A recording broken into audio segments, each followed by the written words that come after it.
Hello everyone, welcome to the lecture series on ARM microcontroller and embedded systems. We are dealing with the module number 3. This is lecture number 25. Myself, Professor Ravi Kalur, working as assistant professor in the Department of DMC, KLS, VDLT, Haryana. So in the previous lecture, we have covered the content about the types of memory. We have seen the different types of memory. One is called random access memory and the other one is read-only memory. And we have seen the types of that, the different types of ROM, different types of RAM, why we go for PROM, why we go for one-time programmable ROM or EEPROM, ESPER-ROM, and we have also seen what is a flash memory, what is a non-volatile RAM also. So after we do all these things, the next thing is we need to understand what is memory shadowing, and also we need to understand what is the selection of a memory depending upon what type of application we are using. So all this will tell us about the different techniques what we have for selection of a memory, and this will give us the current topic, that is memory shadowing and memory selection for different applications. So in the today's lecture we'll study about what is called as memory shadowing and memory selection. So the memory according to the type of interface. Here the interface connection whatever we have, that will be giving us the memory interface whatever we have. They will tell us about the different interfaces. One is called parallel interface, serial peripheral interface, and we have single wire communication, that is one wire interface, and so on. So a serial interface is commonly used for the data storage memory like E square PROM. Okay, whenever we use a serial interface, then it will be using a E square PROM. And the memory density of the serial memory is usually expressed in terms of kilobits, whereas that of a parallel interface memory is expressed in terms of kilobytes. So serial means the data will be loaded and data will be retrieved in a serial manner, so it will be of the less bytes. So we will be using kilobits for that, and whenever we are doing the parallel interfacing, then we will be using a kilobytes. So when we talk about a serial memory, we have 8024C512, which is a device from applications, and it has a capacity of 512 kilobits, and it is also used for two-wire interface. So when we talk about the memory shadowing means we are keeping some part of the memory kept as it is, or we'll be copying that and it will be kept aside so that you will be accessing it in a later stage. So generally the execution of a program or a configuration from a ROM is very slow compared to the execution of a RAM. This we know, right? So this is what is the bit access time it is. So it is 120 to 1 nanoseconds, and this side it is 40 to 70 nanoseconds. So RAM access is about 3 times faster than the ROM access. So we use this memory shadowing technique. This is a technique adapted to solve the execution problem in the processor based systems. So in computer systems and video systems, there will be a configuration holding ROM that is called as BIOS. This basic input output configuration ROM.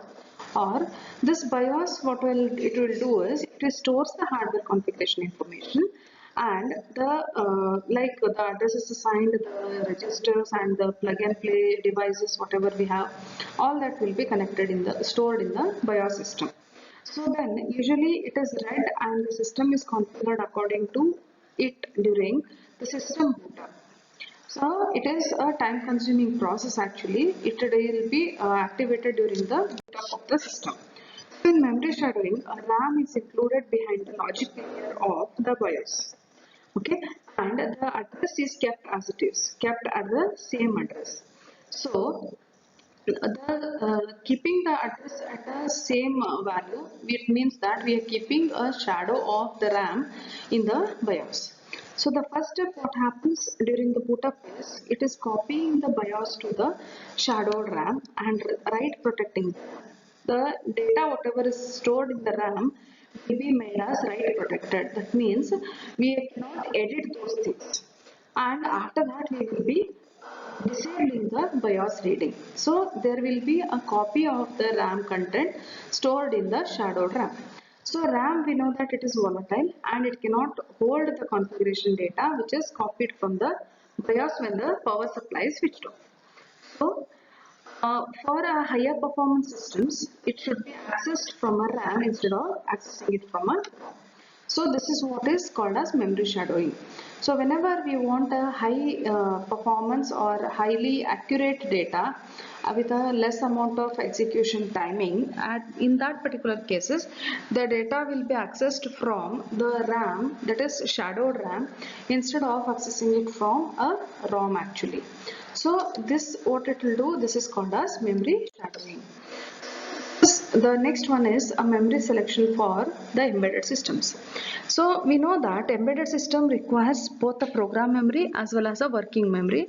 So program memory is used for holding the control algorithm or embedded OS and the applications designed to run on top of it.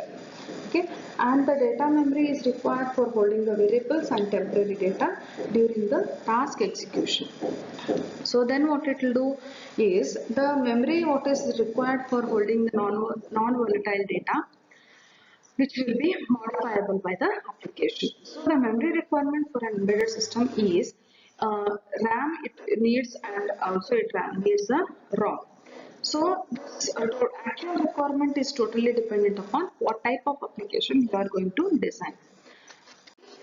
So, if we are designing a system on chip, then you will be requiring the on-chip RAM, on-chip ROM. So, depending upon that, you will be designing. Say, assume that we are designing the electronic toy. So, when we design an electronic toy, the complexity requirement will be less. So, the data requirement, the data memory requirement is also less. So, in this particular cases, we can think of a microcontroller with few bytes of internal RAM and few kilobytes of flash memory and few bytes of EEPROM. That is more than sufficient for an electronic toy. So when we try to choose a microcontroller, we'll be choosing a PIC microcontroller which satisfies the I/O as well as the memory requirement. Then, if the embedded system design is based on the RTOS, that is real-time operating system, then the RTOS requires certain amount of RAM for its execution and ROM for storing the RTOS image. So normally the binary code of the RTOS kernel containing all the services is stored in a non-volatile memory. Non-volatile memory like flash. Okay.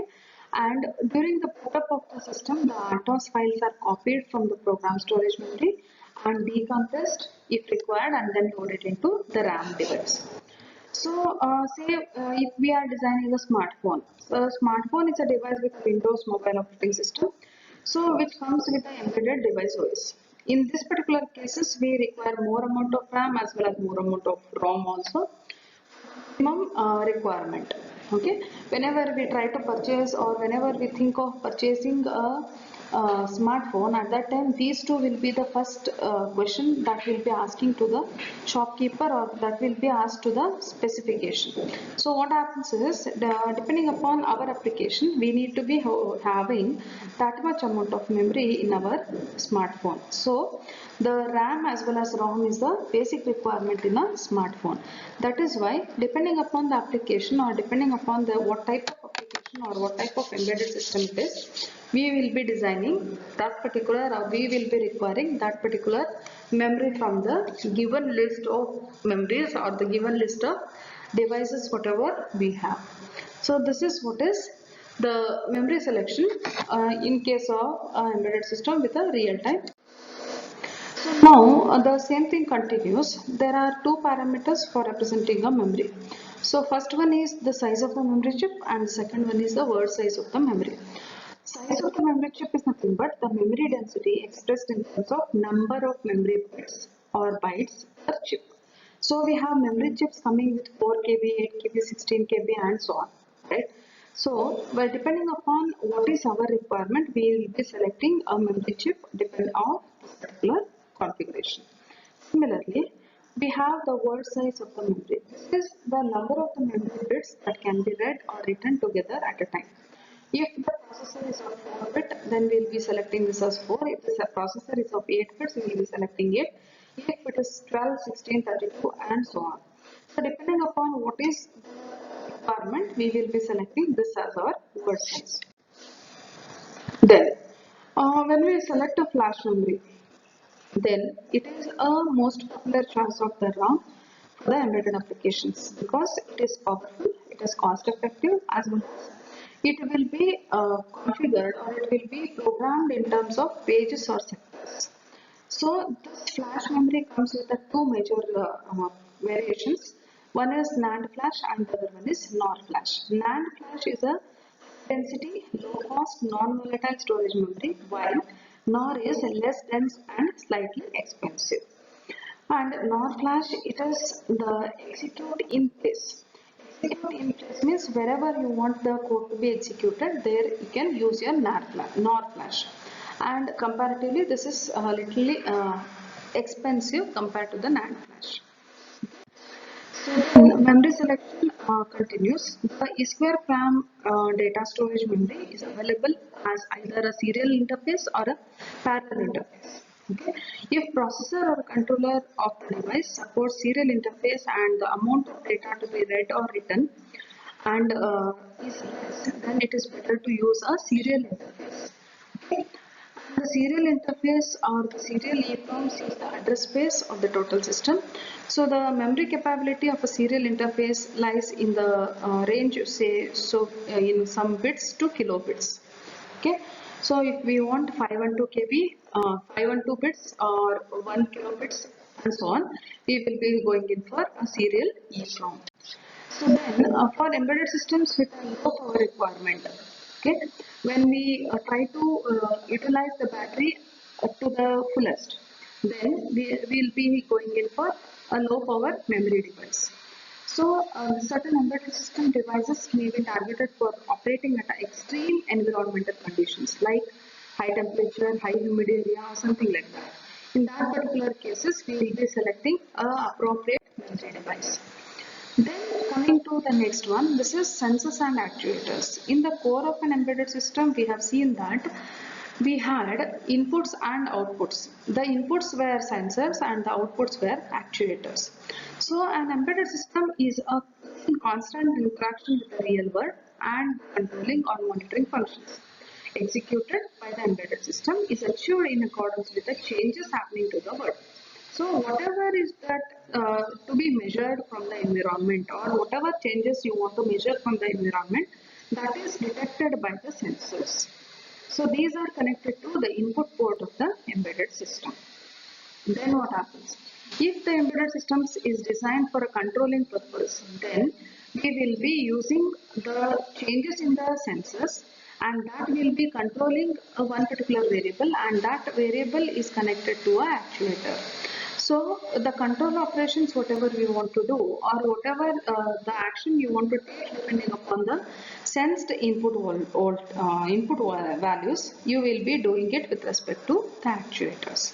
The actuators are connected to the output port of the embedded system.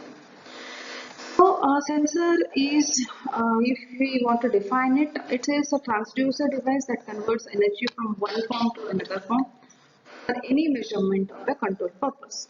So we will be having a series of sensors, say temperature sensor, magnetic Hall effect sensor, humidity sensor, and IR sensor, your what is that, vibration sensor, and so on. There are different types of sensors depending upon what value you are trying to vary or what value you are trying to diagnose. So similarly, to define an actuator, it is a form of a transducer device that is mechanical or electrical, which converts the signals to corresponding physical action. That means the electrical or mechanical energy, whatever is there, will be converted into a physical action here. This acts as an output device. So the example may be a stepper motor, it may be a relay, it may be a device which is controlling the heartbeat of the patient or sugar level of the patient, and so on. So whatever is sensed, it will give the content to the microcontroller, and the microcontroller will tell the actuator to perform this particular case. In the today's lecture, we have learnt about the memory shadowing, memory requirements, and different types of sensors and actuators. So in the next lecture, we'll be having the details about what is the sensors, what is the actuator, and different types of them, and how they are used in the embedded system. So we'll meet in the next video. Until then, take care.